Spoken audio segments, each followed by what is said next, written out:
TV, online and on your smartphone. This is Ticker News. This episode of Talk Your Book is proudly brought to you by Honan, providing a complete range of insurance, risk and financial solutions. Fundies called me up, told me to take a look, but stay stubborn as bulls and talk their own book. Get the money, get the money, get the money. Hi, I'm Chris Judd and this is Talk Your Book, and today we're very lucky to be joined by John van der Wielen, the current chairman of Orthocell. John, thanks so much for taking the time to come on the show. Thank you, Chris.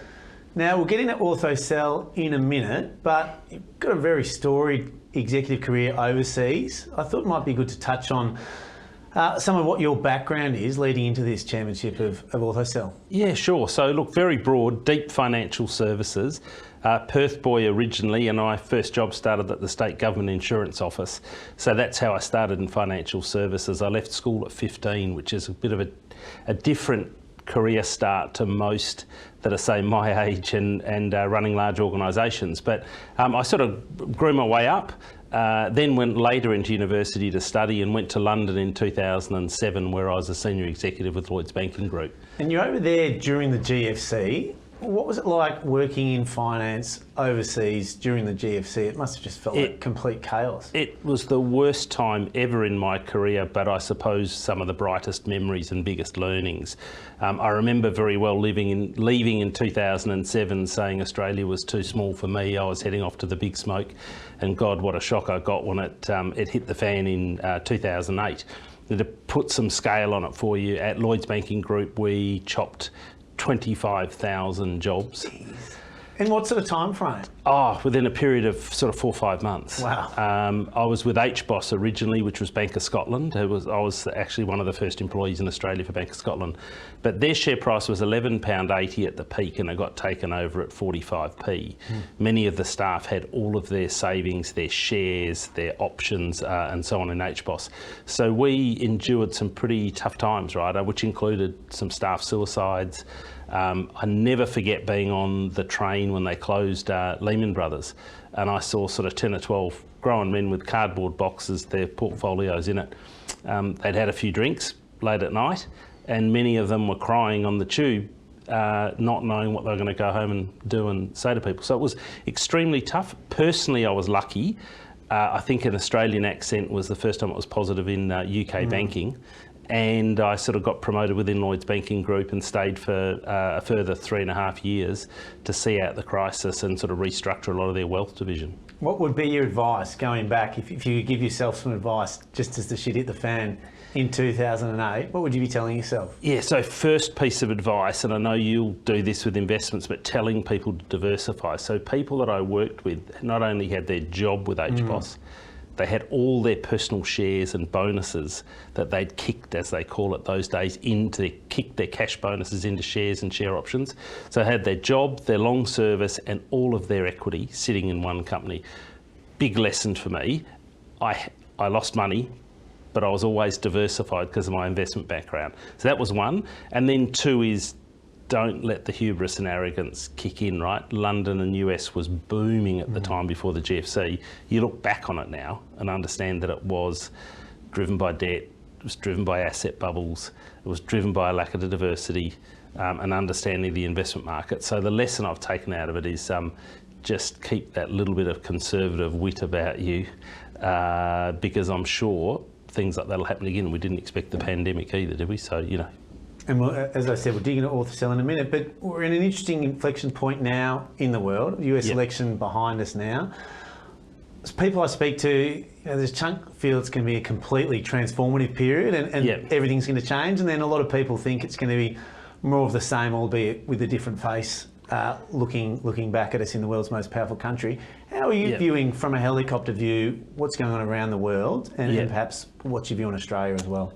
Well, look, I like to do two things, and one is separate in these conversations economic conversations to then those sort of moral and humanity expectations. I think when we're in our circles talking investments, then predominantly people are relatively positive about this change to Trump because he's pro-business. He'll lower tax. Mind you, I think that's a big concern on debt. The US has got pretty big debt troubles to repay. So I think that can be short-term quite positive. I'm also would comment optimistically that Trump's not new to us. I'm no big fan, happy to say that loud and clear, but as a person or how he treats other humans, I find that at times quite abhorrent. Economically, some of the decisions he's made, like the first time he put tariffs in on China, actually I think proved to be a pretty good decision. And secondly, I think this time he has got true dominance, and that could be good and bad, but I think from an economic outlook it'll probably be quite positive. From Australia's perspective, we have a better relationship now with China than we did in Trump's first reign. I think we'll hold on to that, and I think both sides of politics are really conscious that Australia absolutely has to be a little bit more neutral with its behaviours towards China. They're such an important trading partner that we've got to keep it on an even keel. And in terms of Orthocell, you became the chairman, when was that, about 12 months ago now? Yeah, just over, about 16 months all up, yeah. And it's been it's going incredibly well so far. Maybe give people a top-down view of Orthocell for those that aren't familiar with the company. Sure. So you would call it a medical device company. It sits within the health and the biotech industry. It's been around 14 years since concept. So that's the other thing, these overnight successes are always, they take a lot longer than you think. But it's a company, its major product is a collagen-based product that mimics human collagen, and that allows us to join and repair nerves, which is returning function to paralysed limbs. And when you sort of repeat that, when you're seeing some amazing recovery of people with damaged limbs, including paraplegics with nerve transfers. So it's a collagen-based company. Quite a few products as well that are associated with that. One, we have a dental product, which is already approved in 9 different countries. And that's simply used when you put an implant tooth to regrow the bone. And that's, classed as a, world leading. It's a top level product that's already in distribution. But our nerve product is the life-changing product that joins nerves. It's pretty incredible. And well-regarded team. Talk us through some of the other board members who've joined or have been there recently, because they're pretty high profile, a couple of them as well. Yeah, so when I took over as chair, I am a big believer in governance, and let's talk about that for a sec. There's a few good and bad examples that are going on in Australia at the moment, with boards that are doing a good job and boards that aren't doing such a good job. Clear to the team saying Orthocell had enormous potential, but we really wanted to start at the top and make sure we got a strong board with the right expertise. So we've got Professor Fiona Wood. Now, Fiona could be on any board in any health company anywhere in the world. She's not on any listed boards. In fact, most of the boards are her own foundations and other boards like the Royal Flying Doctor Service. She loves the product, loves the company, and was prepared to come on the board. We've got the Honourable Kim Beazley, ex-ambassador to the US and ex-deputy Prime Minister. He's of huge help for us to get into that US market with both contacts and defence. It'll be a product that defence uses. And then Dr. Ravi Thadani, who is the CEO of Emory Hospital and Emory University. To put that into perspective, that has about 35,000 employees. We don't have a university or hospital of its size in Australia. And he's our US member on the board, and of course myself as chair with a deep amount of financial services and markets experience. And the two products, so Striate, which is sort of the dental scaffolding product you mentioned, and Rempli, the nerve repair collagen product, already selling in Australia and New Zealand and Canada already? Or Striate, the dental product pretty much is rolling out globally. We're still waiting on Brazil. We're about to launch into Austria and Germany, and they're approved. That's improved in Europe. Then the nerve product now has Australia, New Zealand, and most recently Singapore, which you saw the share price rocket ahead on the Singapore announcement. And that was pretty much because investors now are starting to understand that international respected regulatory authorities are approving our product. And give us the addressable market for those two products on a global scale. Yeah, it is in the many billions. So we think anywhere between 4 and 6 billion US dollars, right? Now we're about to send in, which is public knowledge, our application to the FDA. The US is going to be the biggest game-changing outcome for this company, because the US, and I'll give some approximates, is sort of 14 or 15 times the size of the Australian market. The unfortunate thing in the US is with their gun laws, there's a lot more nerve damage, a lot more wounds, and we expect that the US market could be up to 25 times the size of an Australian market, if you put that into perspective. We think we've got the world's leading product and well on the way to US approval. And so recent news only this week on FDA clearance in the US.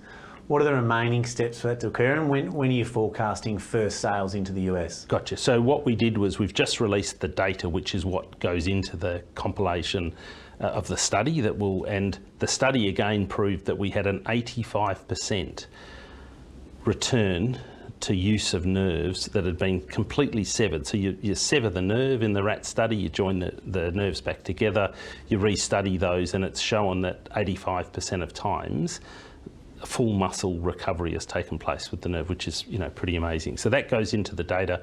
That will be lodged with the FDA this month, and then we expect 90 days from there for US clearance.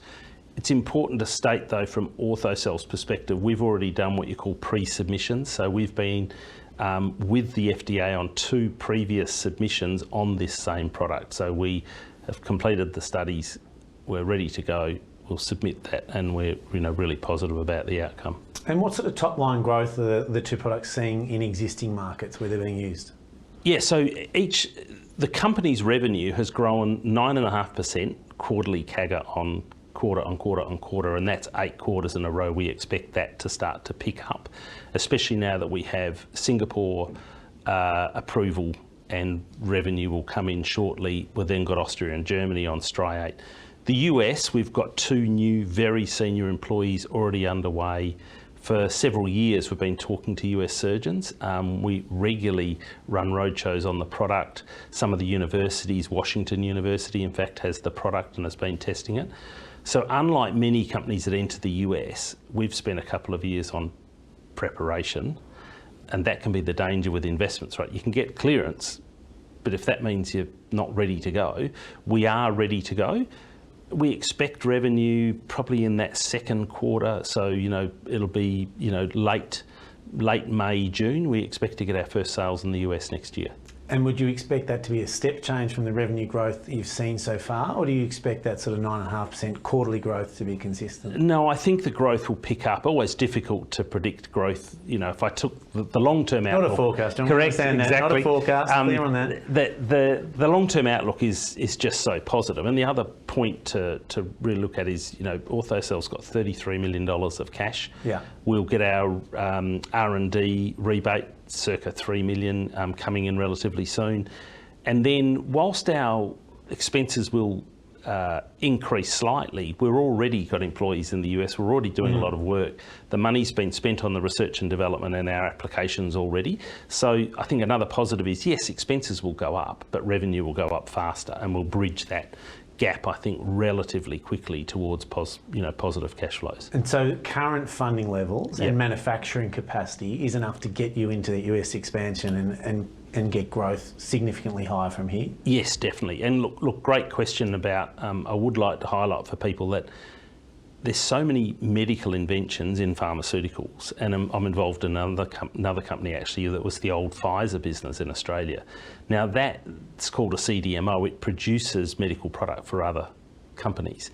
Now the majority of biotechs do not manufacture their own product. They invent the product, they do the research, but the guys at Orthocell have built the manufacturing labs in Western Australia. We've got capacity to produce about 100,000 units.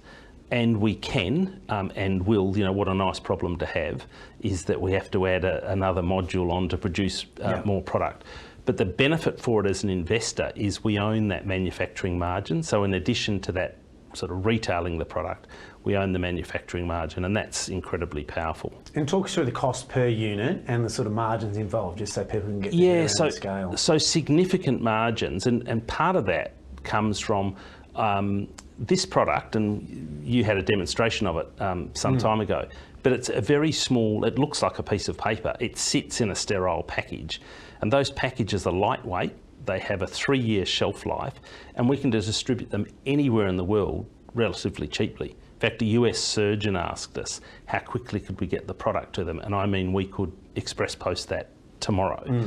And that's also a vast difference, because a lot of product needs to be temperature controlled. Some of them have 30 days shelf life, so managing inventory is quite difficult. So that's what helps the margins. The margins are between the 70s and 80%, which is, it's significant. But the reason we achieve those margins is because not only have we invented the product, we manufacture the product and we distribute it. What we've got is then, to keep costs low, we appoint distributors around the world. No intention to build a big sales force, because that can be pretty costly. So you saw recently we announced our distributor in Singapore, which is the Australian distributor as well, and then we'll start to look for our US-based distribution. And in terms of pipeline of other products, what else is there down the track that could potentially be available? Yeah, and we've got to be careful with Orthocell not to forget this. So we've got this amazing Professor Menghao Zheng, who developed the collagen-based products. We've already got an application submitted to the TGA in Australia, which is called SmartGraft. Probably would have been pretty good for your football career. That's right, yeah. But tendons, which is really the same platform as our nerve product, but it's joining severed or damaged or crushed tendons. So that's actually sitting with the TGA now, and we expect approval relatively soon. Now, the tendon market is enormous, and especially in the professional sports market. So that's one product, and then we have some others. We have some glues in the pipeline. We have our original cellular products in the pipeline. There's so many products. What we've done though, and something that the board worked closely with the executive on recently, was focus on the nerve product into the US, because that is just enormous. Next will be SmartGraft into Australia, watch that, and then take that into the US. And then hopefully once we get into cash flow positive, we've then got to work on spending a bit more money on that pipeline to really maximise the potential out of the science we have. And what are the potential milestones coming up? What should investors keep an eye out for that could lead to another re-rate? Yeah, so one is we have no control over some of the regulatory timing. Singapore surprised us as an example, and I think that's why the market responded so quickly. All of us had not expected the Singapore authority to send that approval through so quickly. So we've got SmartGraft. Everything they do is efficient. Absolutely, yes. But that's why also it was very well respected, right? Even though it's a smaller market, if you get clearance there, it augurs very well for your other products. So we've got SmartGraft. We are waiting on that, the TGA. That could be literally any time when we receive it and we announce it clearly to the market. We've got Brazil on striate. That's lodged and should be coming over the coming months. Then we'll announce our lodgement to the FDA coming up shortly. And then our quarterly revenue will produce in January, obviously, to show what we've done in the last quarter. And from there, our next big one is, of course, we think, end of March for FDA. And that's when investors will start to, I believe, really see the benefit of the growth the company's, going to achieve. Outstanding. You sell a very polished story. Mate, thanks very much, John, for coming on. No, thank you, Chris. And thanks for watching Talk Your Book. We'll be back to do it all again this time next week. You're watching Ticker. We'll have more in just a few minutes.